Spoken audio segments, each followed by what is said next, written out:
warm welcome to the South Asian Literature and Art Festival, or SALA as it's popularly known, proudly produced by Art Forum SF. This festival is special because you chose to be here, to listen, and to celebrate South Asian voices. A heartfelt thank you to all of our sponsors for making this literature and art festival a reality.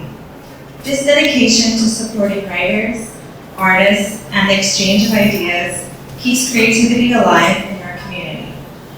Quick housekeeping rules: please silence your phone and no recordings. Everything will be on YouTube later, so you can relive the brilliance at your pace. Also, please make sure that you do not leave any belongings or water bottles behind.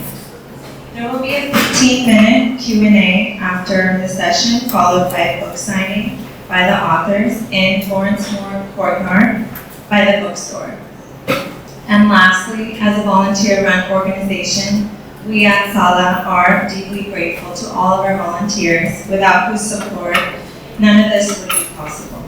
So let's dive in, open our hearts and minds, and enjoy the stories that remind us how art connects us all. The topic of today's discussion is inheritance of silence, in which PRACHI Gupta and Samina Ali are in conversation with Shri Ramesh of Brown Girl Bookshelf. Shri Shruti Ramesh is the co-founder of Brown Girl Bookshelf, or BGB, a platform to share books and digital media by South Asian creators.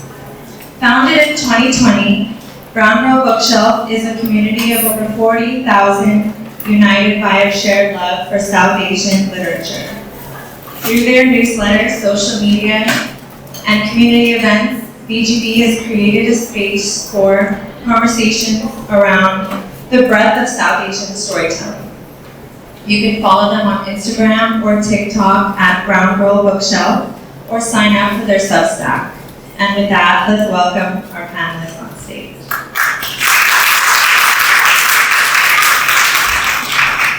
All right. Welcome everyone to Inheritance as Silence. When thinking about putting together this panel, I thought about inheritance as typically something we think about as individuals getting from their families or their ancestors, and that's certainly topics that we're going to cover today. But there's also versions of silence that we inherit as a society, thinking about racism and patriarchy, and these are topics that our panelists have woven into their own personal stories. And silence can also be broken, and when it is, it makes room for truth and empathy and deeper connection. So I'm so excited to introduce our panelists for today. We will be covering these topics and more.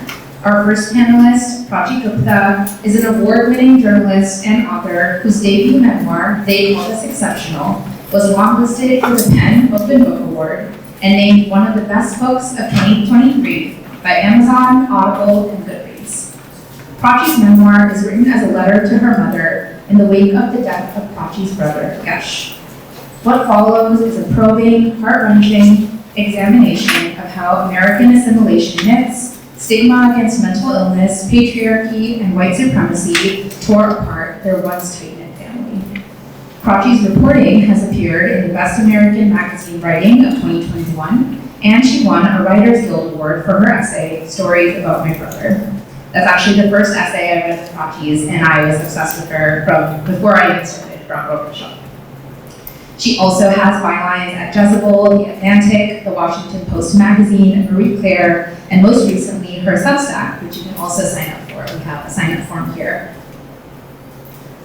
Actually, to begin, I'm going to ask PRACHI to now introduce her own story in her own words and ask her to do a reading from her piece. Thank you so much, Shri, and thank you to SALA and Art Forum SF for having us.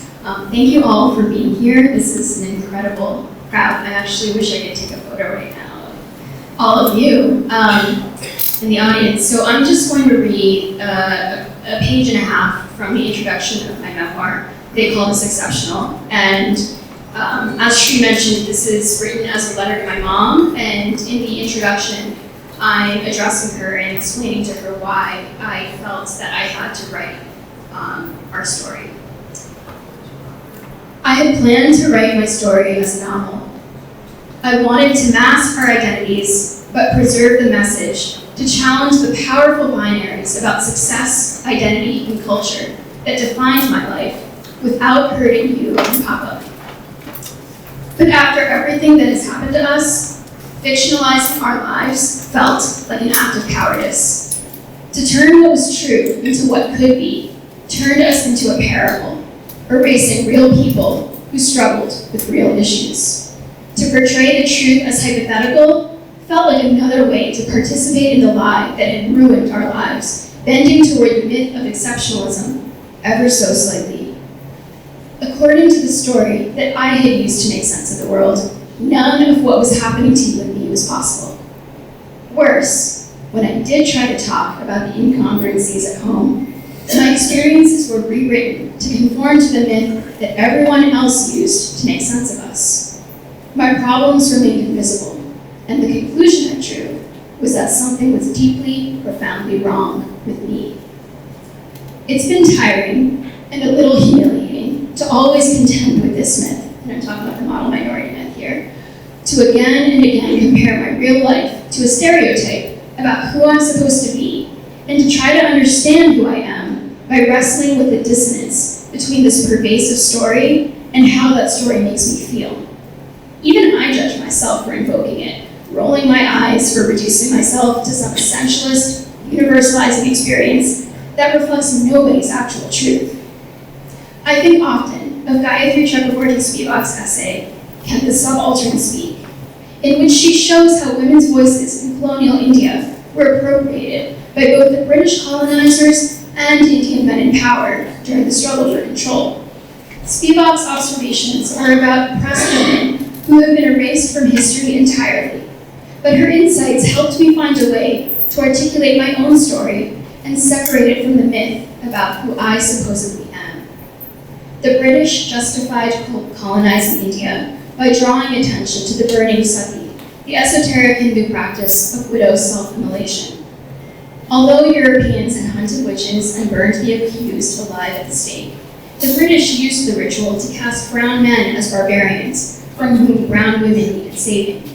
The Hindu male upper-class elite reacted to British aggression by insisting that the women wanted to die, pushing an Indian nativist argument, a parody of the nostalgia for lost origins, as Spivak put it. All the while, one never encounters the testimony of the women's voice consciousness.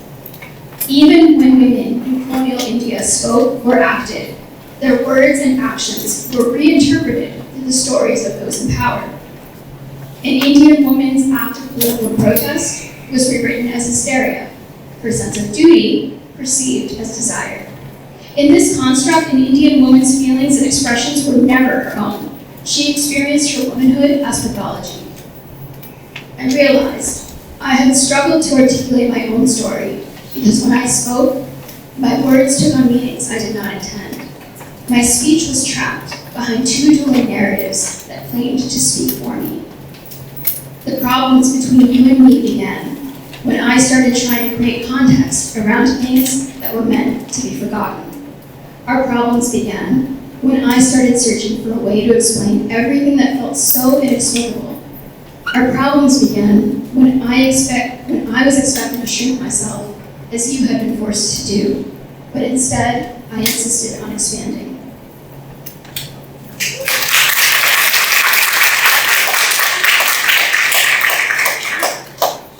Thank you for that. I always love having each author introduce themselves in their own words and with their own writing, because nothing really says it better than that.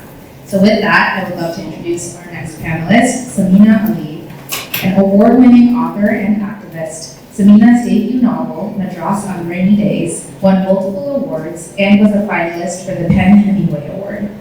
Samina is also an influential advocate and spokesperson for Muslim women's rights, including her viral TED Talk on the hijab and curation of an art exhibit on Muslim women.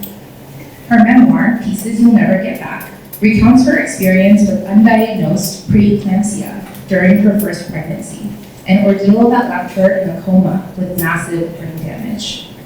Through her recovery, Samina examines womanhood, spirituality, and how death and illness can become a sacred ground for rebuilding. The rights to her memoir have also been sold for the screen. And with that, Samina, I invite you to read and introduce yourself in your own words. Thank you. Thank you all for coming. Thank you, sweetie.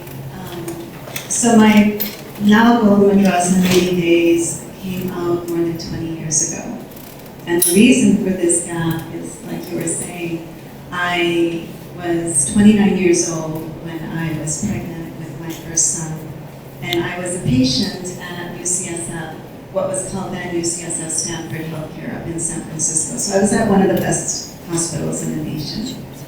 But because I'm Indian, because I'm brown, and because I was 29 and didn't have any preconditions, the doctors kept telling me I was fine, even though I kept thinking, I don't think these are normal symptoms. I don't think these are normal symptoms. Unfortunately, the symptoms I was having were very scattered. I was having headaches, my vision was changing. I started vomiting in the final month of pregnancy. So they refused to diagnose it correctly, so 20 minutes after I did actually deliver my son, I had a grand mal seizure, which is the worst seizure you can have, and it cut off oxygen to my brain for 30 seconds. I had global brain damage, I had a heart attack, I had liver failure, kidney failure, and I was put on life support, and I was in a coma. At which point they told my parents and my husband, if she's lucky, she'll just die, because otherwise she's going to be a vegetable. So the memoir that I wrote, like I said, it took 20 years for me to recover. It was a 7-year recovery from that. I was raising my son and learning a lot of my milestones along with him. Relearning to speak, relearning to walk, doing a lot of things alongside my newborn. And what it did is it really showed me how miraculous we as human beings are, our resilience. So a memoir can't just be about, it's a dramatic story, but what I wanted to do was make it so that others could really come into this book and remind everyone that really loss and death or struggles, this can be really a space where we can discover ourselves and reinvent ourselves. It's like a place where we are being asked to look at our lives and maybe take a little turn. So the book really is about giving everyone the hope and inspiration that you need in order to become the best person that you want to be. The memoir itself is structured. My neurologist told me that I should think about my brain like pieces of a puzzle that had broken. And I had to, if I could, put back as many pieces as I could. So the novel is structured like a scattered puzzle piece. The chapters are teeny tiny, and it goes really fast because it's simulating that sense of being inside of a broken brain. So I'm going to read the first 2 chapters, but you'll see how short they are. Okay, so I need my reading glasses. This is what happens when it's been 20 years since you've written a book.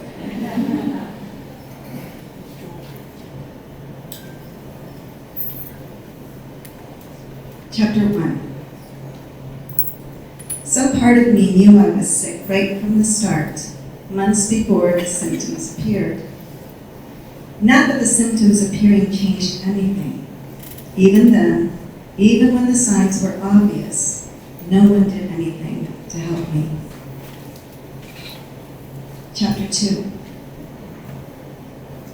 Imagine a jigsaw puzzle, my neurologist advised me on the morning of my discharge from the hospital. Imagine every single piece must fit together perfectly for that puzzle to make sense. That was your brain before the damage. Every piece, every neuron working in concert with other pieces. A delicate, sophisticated process. Now imagine scattering that puzzle. That's your brain now. Little disconnected pieces. Little islands of neurons within each hemisphere working independently from others. Your job from this day forward is to put back together as many pieces of that puzzle as possible. Thank you.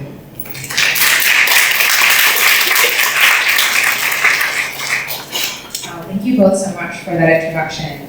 As you can see from the passages you've read, you've both written very personal memoirs, but what I found is a connection between each of them is also a wider societal critique. So the first thing I want to ask you both about is how did you think about that balance between sharing your own very personal stories and keeping the authenticity of your unique experience and connecting it to a societal statement, understanding that your readers are taking some of these things away and relating to it?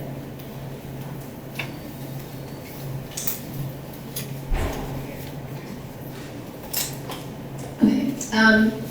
So I work as a journalist, and well, hopefully I still work as a journalist. Who knows? As journalism is not thriving right now, but as a journalist, I never wanted to be the story. I write about other people's lives, and so I had no desire to write about myself. I never wanted to write a memoir, but after my brother died, I had so much grief and rage because he didn't have to die. And I became obsessed with trying to understand the decisions that he made that led to his death.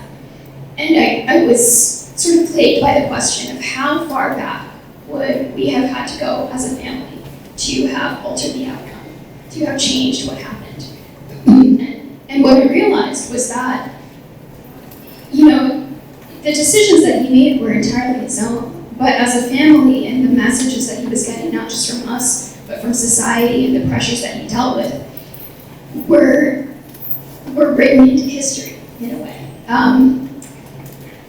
That none of us could have really changed. To change that outcome, to change the messages that he was receiving from us, from culture, from society, we would have had to be completely different. We would have had to have a completely different set of understandings, of knowledge, because we were all operating from a place of survival in a system that was not designed for our well-being.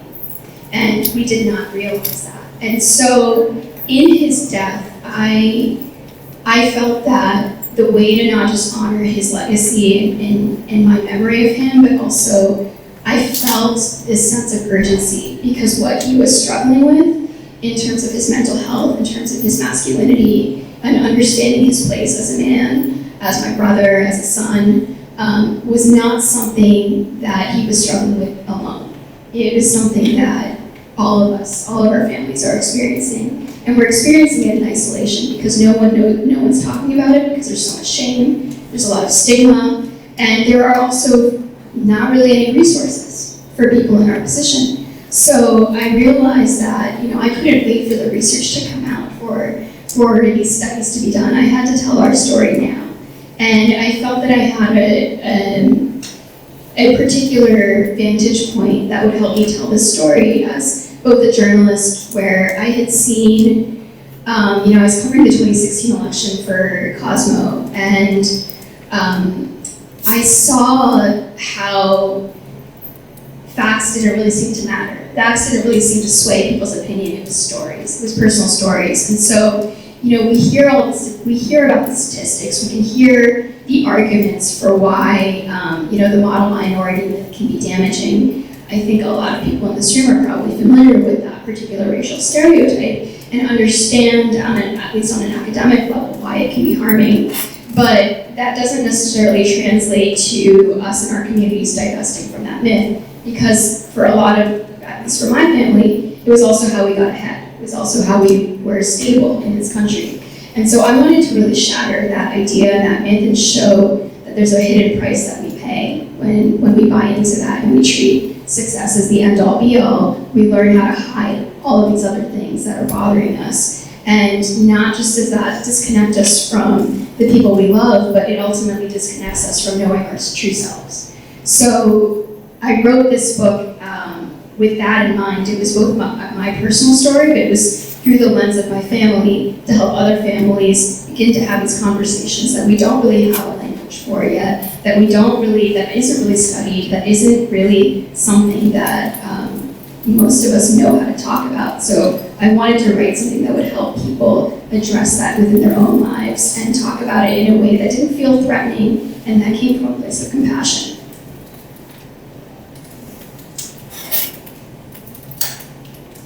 The work that I've done over the past 20 years has really focused on women and women's power. And so I continue to do that with this book. What I've been doing is, what I wanted to do in this book is really talk about, well, a lot of things, but one of the main reasons that happened to me is because of the racism that's embedded in our medical system here in the US. And so, and the sexism that's embedded in the medical system in the West. So it was really difficult for me to talk about that without, actually the hospital was very scared that I was going to sue them. But the doctors were wonderful because, as I say in my memoir, how do you write about a story that I don't actually remember very well? I had lost so many of my faculties. So I'm really going back, and I did have to interview a lot of the doctors about what happened, and I did have to look at my medical files and talk about that.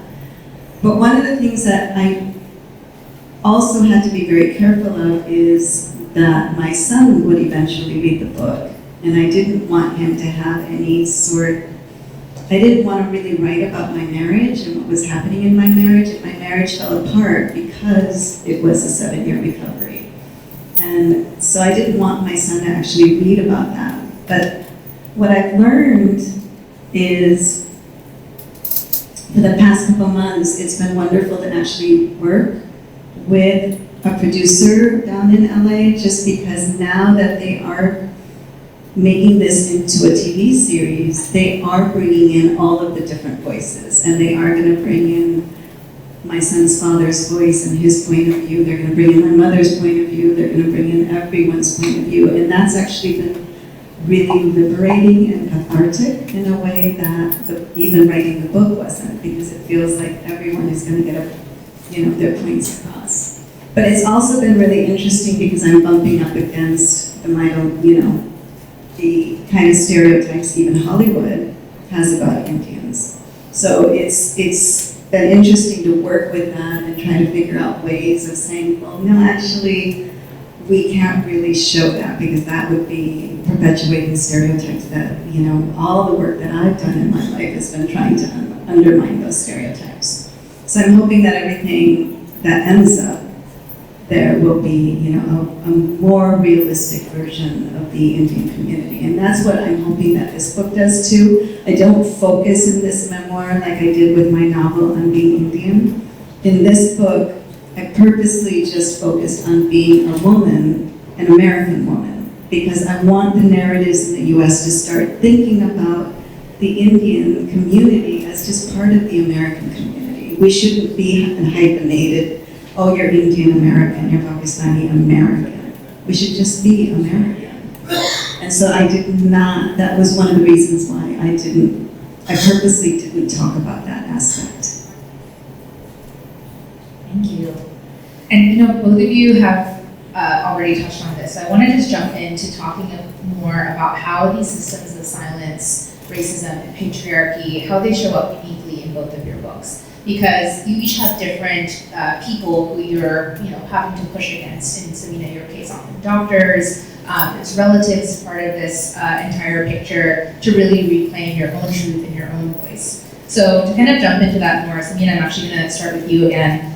In your memoir, your concerns during pregnancy and labor are brushed aside by doctors, and this is what leads to the devastating consequences you experience. And that dismissal, you talked a little bit about, being rooted as a brown woman in the American medical system. How does that experience, and from your standpoint, how do you think this affects how you understand what voices are heard and how you advocate for yourself in that? Do you mean specifically what voices are heard in the medical system? I think it could be whether you have thoughts on the medical system or even just more broadly, like how brown women show up in spaces, your own experience of how you learn to advocate for yourself in that particular thing, but whether that's thoughts on that. Yeah. It's interesting because, I had so many different identities, as we all do. And one of the things that happened with Madras is that I was trying to sell it right after 9/11 happened. And people think, oh, you're a Muslim woman, it must have been so easy.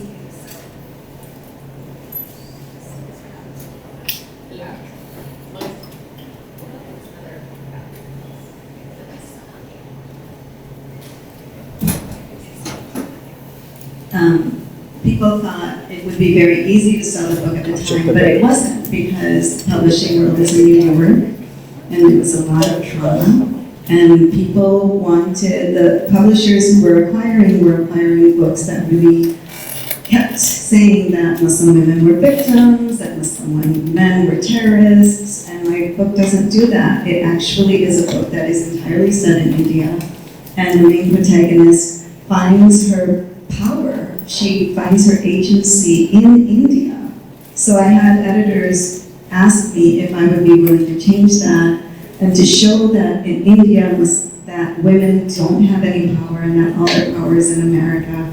They asked me if she could have a white lover who could fly to India and save her from her marriage, like some sort of literary, like Rambo or something. I was just like, no, I don't get that. So it's, and one of the reasons why I did the TED Talk, and,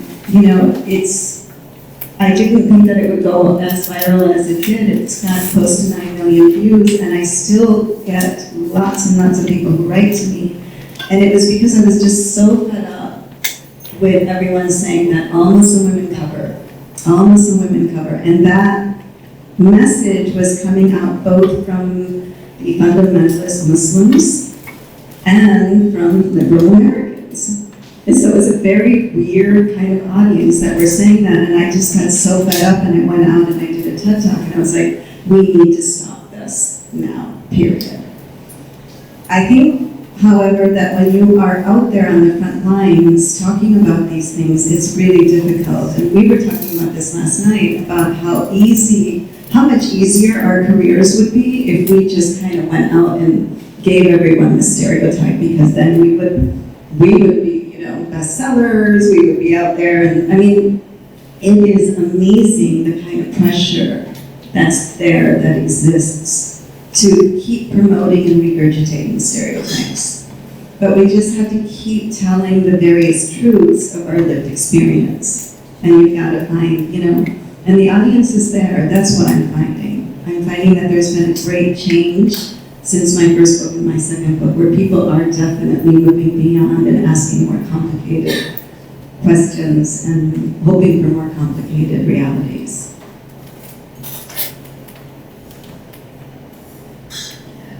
I want to ask you another question, Prachi. But thank you, Samina, for that. I think you're so right, and we're seeing, I think, a divergence, and I see this with Brown Girl Bookshelf, of there are still people who are perpetuating those, what's going on with, flying white people to India for this, and then there are people, this audience, I think, is an example of that are looking for those nuanced stories and, breaking through some of the existing stereotypes to make room for that. So I'm glad to hear that you were also seeing, that kind of shine, especially hearing the change over the last couple of decades since your two books have been published.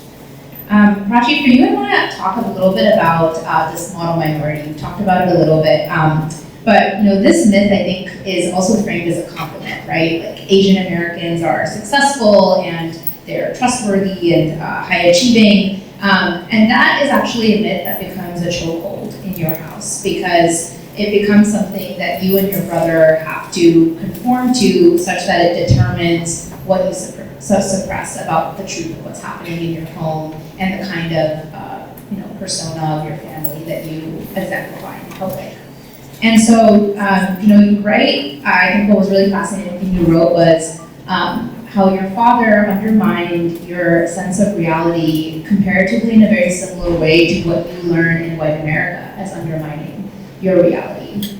And so it becomes this narrative that's reinforced from so many perspectives that it takes you so long to reflect and realize for yourself that that's not the baseline of what you deserve. When you are getting that message reinforced in multiple ways, of course, you believe that that's the norm. And so one thing we kind of talked about yesterday evening too, and I heard you say this, is your book is written like a warning. And I want to ask you more about what that warning is and how you, grow out of that understanding for yourself, and what's your message around the model minority for others.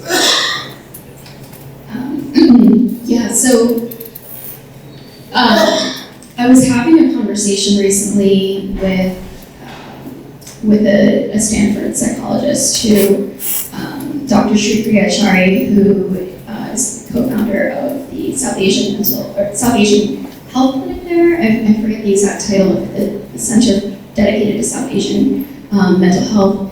And she told me something like a very interesting anecdote, which is that, I'm very interested in this idea of how success in this country is conflated with wellness. So we often, if somebody's successful, we automatically, in a very specific way, right? They have money, they have status, they have power. We, as a society, imbue all of these other characteristics onto them. Oh, they're so smart. They're I don't know how many people associate kindness with that, but smart for sure. And happy is another one. That they must be so happy. They've got it all figured out. And I was talking to her about this, how that's conflated, and she said the way that it shows up a lot in her clinic, in the work that she does, is how she'll try to tell parents, and she works primarily with immigrants and immigrant families, is that she'll talk to the parents and say, well, your child is depressed or they're struggling, and they'll say, well, their grades are fine. So they don't believe that that's the case. As soon as the grades dip, then they begin to notice, and then they say, okay, we need help. And then if the grades come back up and the child's feeling well, it's like, okay, that's the barometer of wellness. And so this attitude is so deeply ingrained, and I think it's not just, part of it is cultural, which is something I wanted to unpack in the book a bit, but part of it is also who we're forced to be in this country. There's the dichotomy of the good immigrant and the bad immigrant. And in US history, for a long time, South Asians were the bad immigrant. And that only changed in the 1960s due to the immigration laws opening up and allowing this massive influx of Asians and other identities as well, but it was tied to your job, it was tied to status, it was tied to economic potential. And so that story, this small population that grew, became like the story. And it feeds into this good immigrant myth, this good immigrant narrative of who we're supposed to be. So there's tremendous pressure, not just from our own households, but from society, politically, from everywhere, on our families to conform to that image. And there's a real cost to not appearing that way in our society. You deal with racism regardless, but it increases when you don't conform to that. So the thing that I feel like I've lost track a little bit of your specific question, but I think the warning specifically, yes, going back to it, is that when we buy into this ideal because of what it gets us in our society, I think many of us think that we're doing the right thing. And my argument is not like, give up all your riches and go, like I'm not saying to quit all your jobs and things like that. But what I'm saying is that when we make success the end all be all, we're also losing something. We're deprioritizing other forms of wellness.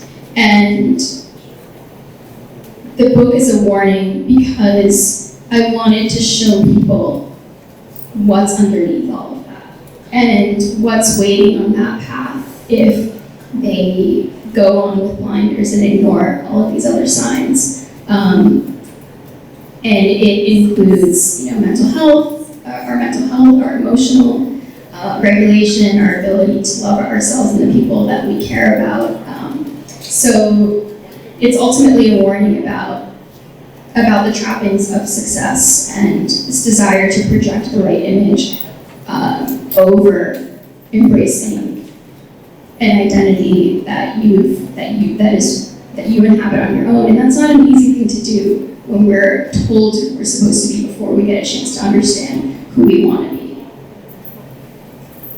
Yeah, thank you both. You know, when thinking about questions for the both of you, I wanted to honor how personal and different each of your stories are, but it's quite remarkable to me that there is this still common thread of, sometimes it feels like maybe there's a lot of conversations happening about racism, about sexism, and then, you know, listening to the both of you talk about this from such different angles makes me realize like there are infinite more ways that we have still to explore how this shows up in our lives, whether in, you know, really fundamental ways that shift the course of our lives to things, you know, to what you're speaking to, Prachi, that build over time and become an insidious force that we don't really see coming until it's really changed the shape of what our lives look like. I want to shift gears a little bit because one of the other common threads I really saw in both of your pieces is around mothers and motherhood. So Prachi talked a little bit about how you address your book to your mom. And from what you read, I also really appreciate how you layer that in with a lot of scholarship and critique. And you know, you write that you and your brother were expected to honor your father in your home and not so much your mom's sacrifices. And over time, you start realizing that double standard, and you actually write that you realize that that didn't have to exist, even within the confines of culture. And I want to ask you to expand on that a little bit more of how do you see that double standard in your home, and how did you think about, in writing this book, balancing the societal critiques and the critiques that you're putting forward, but also this, I think, really special tenderness you keep in the story towards even your mother specifically. So I'll answer that sort of in two parts. The first, maybe like the decision to why I wanted to address this to my mom. So if you haven't read the book yet, I write it as a letter to my mom, but I don't really talk about the death of my brother until much later in the book. And the reason that I wrote it as a letter to my mom was because after my brother died, I really deeply wanted to reconnect with my family. We had been on and off estranged for a very long time. And I'd also been estranged from my brother for a few years before his death. And I honestly didn't know if I was going to get the chance to ever, talk to her one-on-one. And to share with her who I really am.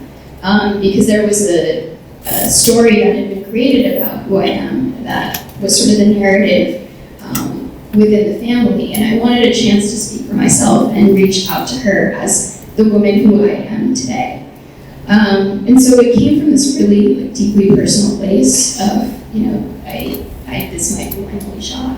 This might be the only chance I have to actually talk to her. So that was really what started it, was that I wanted to genuinely write this. But, I did choose to write it and publish it as a book, not as just a letter that I mailed to her. And the reason that I did that was because of the societal issues that I felt like I could address and help other people address in their own lives too. But also, from a craft perspective, why I made that decision was I didn't know how to tell the story authentically in, I think, and this is something Samina touched on as well, like, there are so many people who are trying to put us into a box and speak for us and telling us who we're supposed to be or what we represent. And in a story like this, where I'm talking about, I'm breaking silence over a lot of things that our families we're taught to not talk about, that we don't necessarily know how to talk about. But I'm doing it in white America. I'm doing it in a mainstream audience where I know a lot of people who are, not in our community are going to be reading it too. And I was very, very cognizant that a lot of things that I wrote could be misinterpreted or could take on meanings that I didn't intend for them to take on. And so I was really struggling with, how do I do this? How do I tell this story in a way that isn't playing defense, to that because I've translated my experiences my whole life, and I don't want to do that here. I don't want to do that in how I choose to tell my own story. And so, by writing this as a letter to my mom, somebody who has an entirely different experience and worldview than I do, all of the translation that I did was in service to the relationship with my mother. And that was the way that it helped me stay really authentic to my voice. And so all of the research I tie in, all of the things that I'm trying to explain and understand, the questions that are coming up, are really in service of bridging this gap between the worlds that the two very different worlds that we occupy. And it's everyone who's reading it gets to witness that. But this is a conversation that kind of a one-way conversation that I'm having between me and my mother. Thank you. And Samina, in your book, mothers and motherhood takes on so many different layers. So there's lots of directions I know that we can go with this. But I want to kind of set the stage of, I noticed in your book you have a relationship with your own mom that evolves throughout your recovery. She becomes someone who is there, taking care of you, helping raise your son in his early years. She's a person that you grow up and you kind of share your story growing up with her and the way she shows affection, and also her relationship to faith and her kind of praying you into recovery, especially when you're in the hospital. And then, of course, there's the layer of this book is at the onset of you becoming a mother. So I want to ask about maybe all of that. How does motherhood show up for you as part of the story, whether that's your relationship with your own mom, relationship with being a mom at the beginning of this book, and kind of what's the thread there?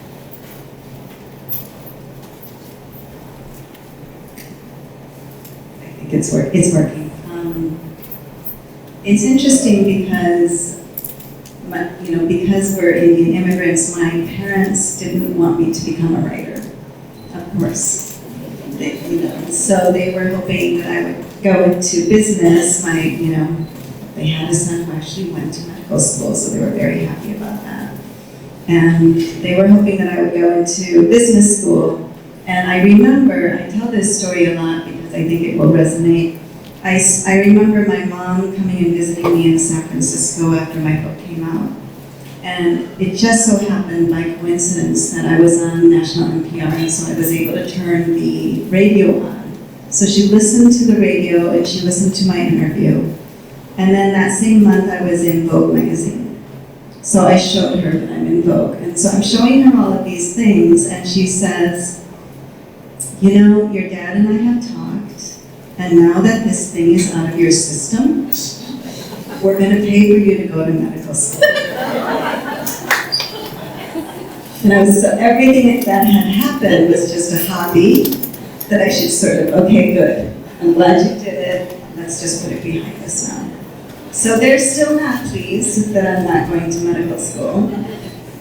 It's interesting to have parented my own son after brain trauma, because what it does is it really helps me to realize that maternal instincts, they're not innate to women. It's something, even the New York Times had a great article about this, where it was talking about how we as a culture have put onto women this idea that as women, we have to be the nurturing ones. We have to be the ones who stay at home if our child gets sick while the husband goes out or our partner goes out to work. We have to be the ones who, are pretty much carrying the load for a lot of what our children do.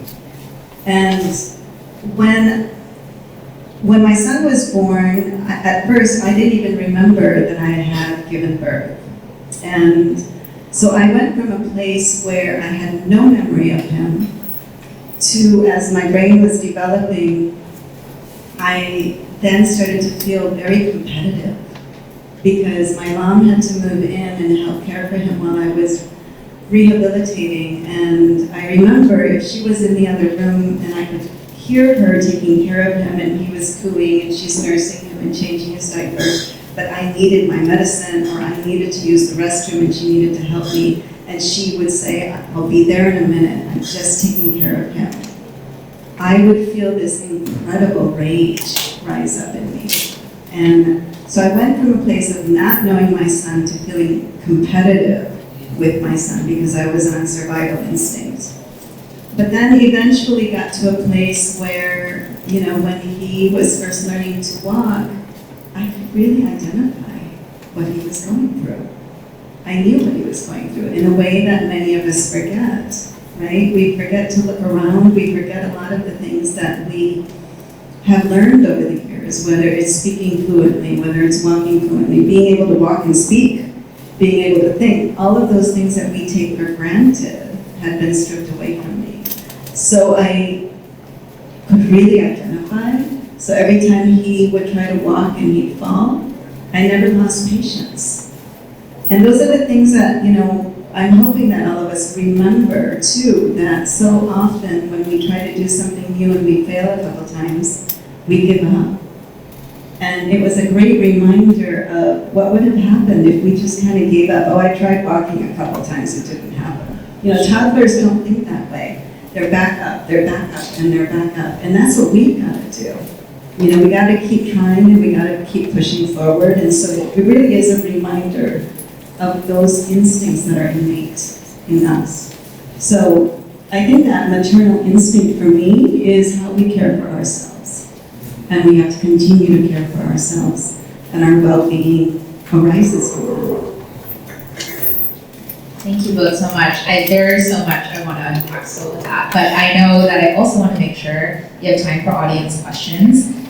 So I'm going to actually pause here and see if anyone in the audience has questions for either of our panelists. And I think if someone can just help maybe give this mic, we have one mic that we can use up here.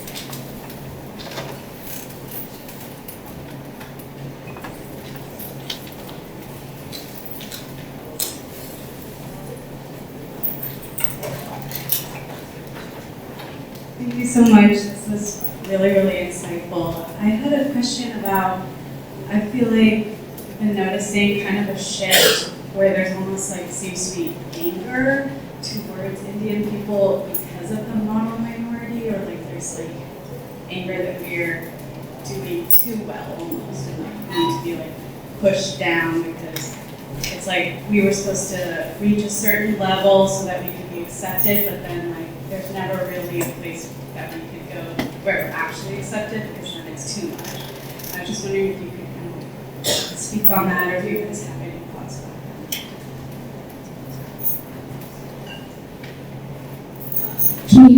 Can you actually specify like anger by whom? Yes. Well, it seems, I would say, maybe not necessarily all, but like white Americans or like certain groups within that, kind of like anger about like, oh, they're getting more jobs and like they can't compete. Like, I'm not saying that's true, but that seems to be like kind of a narrative that is being pushed about like Indian people. Just wondering, like, it's like we've been trying to go towards being a model minority so that we fit in, but then we try to fit in, and then it's too much, it's not accepted. Yeah, I mean, okay, so I'm not a historian, so I can't really comment on like, I'm gonna comment on it as best I can from my perspective. And which is that I think that that's not new. That's kind of always been the case. And I think, like if you look back at the, in the 1800s, that was the same. We saw that happening. There were news articles about like the Hindu that was anyone who was sort of South Asian or brown was lumped in that category, and they're taking the jobs. That was written about Chinese and Asians working on the railroads as well. So I don't think that it's particularly new, and I think that it happens in times when you are seeing more of a, like, I think it's precisely related to that success that you're talking about. But I think it's also important to keep in mind that, like, because that is part of the racial construct of America, right? So it's really not about, Indians, it's about an ethnic community, it's about people of color, it's about Black America and Indigenous people. So it really comes from that place. So I think it's helpful for me to think about it in that context of, because then I realize it's not specifically about me. It's not about our community. It's not about this one group of people. It's about something much bigger than that. And it's about a way. It's about a way of looking at the world, of us versus them, of limited resources and competing. This competition of like, it's essentially like this nativist argument. So I don't know if that really is helpful to answering your question, but I think for me, yeah, it's just not something that's new. I think it's like always sort of in there, and maybe it's a different flavor of it or a slightly different spin on it right now. But yeah. If you look at the Pew Research, it says that Indians, when you compare how the Indian community is to the mainstream audience, Indians tend to have more wealth than the white mainstream audience. We tend to be more educated than the white mainstream audience. We tend to actually be more successful in a lot of ways. So unfortunately, that does trickle down. I have a daughter who is in high school right now, and I know that she's in 10th grade, and I have parents who are very close to me who will say, oh, well, my daughter didn't get into such and such college because she's just white. I'm like, yeah, and if you look at any of the UC systems, they actually penalize you for being Indian. So I'm sorry, but my daughter has it worse than yours, So it's like this terrible idea that somehow we should be punished for being successful. We should be punished. And that, I think, really is aggravating. It's really frustrating for me, particularly. But, we are doing really well. We're everywhere. We're in Hollywood. We are politicians. We're CEOs. We're writers. We're comedians. We are doing really, really well in the U.S. And I think that that's something that we have to continue to embrace. And, as my mom says, anytime someone gets jealous, she's like, stick it to them even more.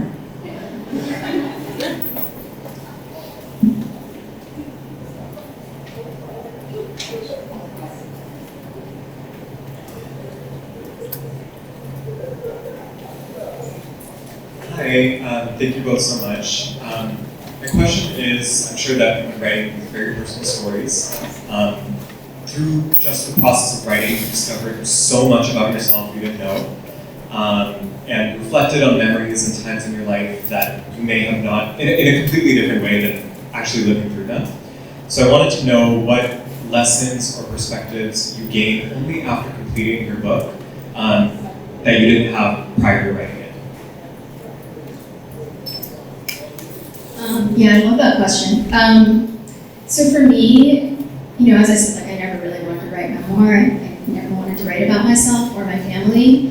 And I would say that going into it, or before, so I wrote an essay about my brother and his death and the circumstances around his death before I wrote the book. And it was really that where I started to wrestle with some of what you're talking about, and then on a different scale with the book. But I think one of my biggest learnings was that I really wanted, I was very tempted, to put people in a category, right? I wanted somebody to be like, oh, this person hurt me, and therefore, this is bad, right?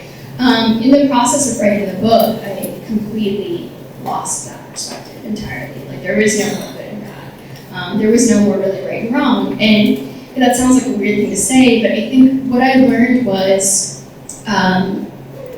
before I wrote the book, I was seeing things in a very, almost a narcissistic perspective of just why did this happen to me? Why me? And it was, that was the center of it, was me.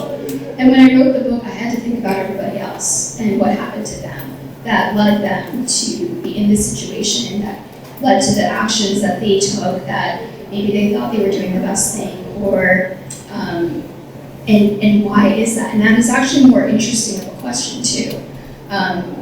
And so from that perspective, I began to shift and say, well, what happened, like this family, these people who love each other so much, what was really the obstacle? Why weren't they able to share in that love that I know we all have for each other?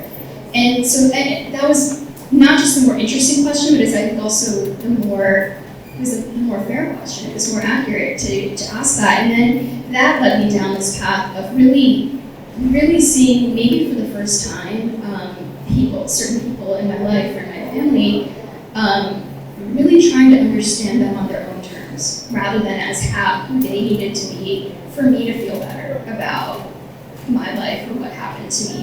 And I think that after writing the book, I really came away with that perspective, not just my own life, but not just with my own family, but in general, with everybody. I try to hold that perspective and that complexity, and it's not so easy because you don't see things in binaries anymore. And so I think it made me a lot more compassionate and more curious, so less judgmental, and just more curious about wanting to understand why is this thing that's so difficult or so bad or so, the end product, the action is not good, but something created that, and what created that. And I think trying to understand that, like all the things we're facing in society today, I think we have to ask those questions if we actually want to address the issues, and writing the memoir helped me learn how to do that.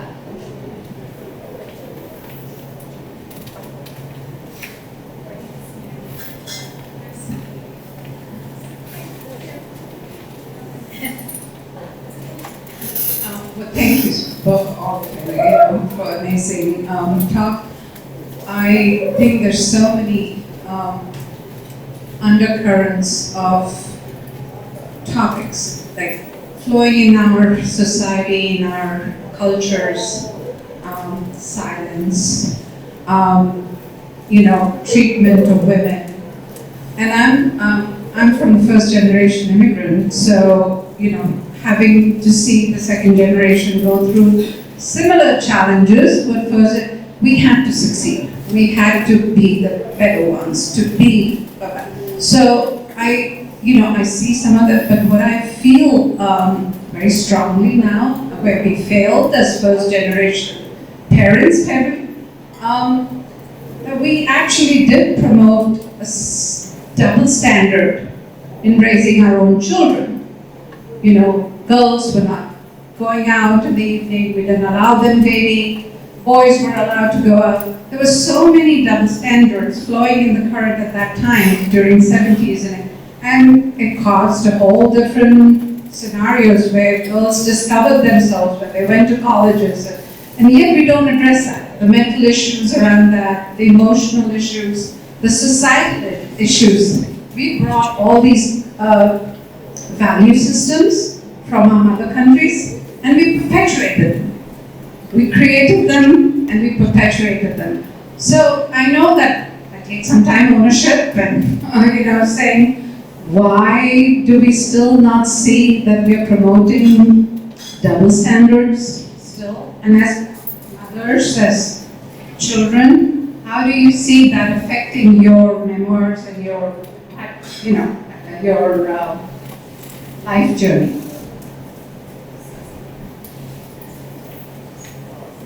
I think it has directly impacted how I raise my children, right? So I'm very aware, because I do have two brothers, and they did, my parents raised me with the double standards, so, they could apply to any college they wanted to, but I had to stay home and go to college. I couldn't date, they could stay out as late as they wanted, I had to be home by 10. There were so many different things that were happening that were just accepted, and with my kids, I have a boy and a girl. The way I raise them is I make sure, what it's done to me is that I make sure that everything I allow him to do, I allow her to do. But doubly so just because all the work I've done is so woman-oriented, and I think that's how it affected my life. is that it made it so that I started speaking up for women and started talking about women's power and how women needed to be empowered and talking about the different things we weren't allowed to talk about, and then talking about things that others weren't talking about, just because I wanted to create a safe space for women to start owning their agency and sovereignty. So it's really difficult for me then. I would never think about not allowing my daughter to have that. So I in fact go overboard with her and I make sure that I'm just like, okay, remember, you're a queen. You can do whatever you want, so I'm actually doing the opposite. But I want her to own herself and own her body and her mind and be in full self-possession. Because I think that's what happened with us when we were growing up, is that our parents kind of felt like they could possess us as daughters. And I'm telling her, no, I'm not going to your full self-possession.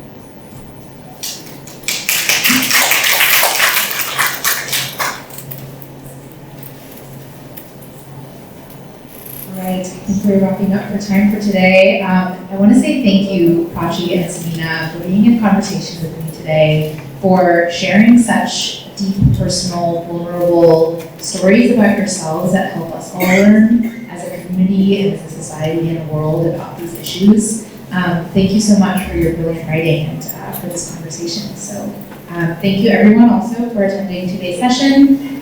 If you have copies of the book or want copies of the book, you should definitely get them. They will be available for purchase, and Prachi and Samina will be signing. You can also sign up for Prachi's newsletter and the Dark Bookshelf newsletter if you're interested. Just come up with your information.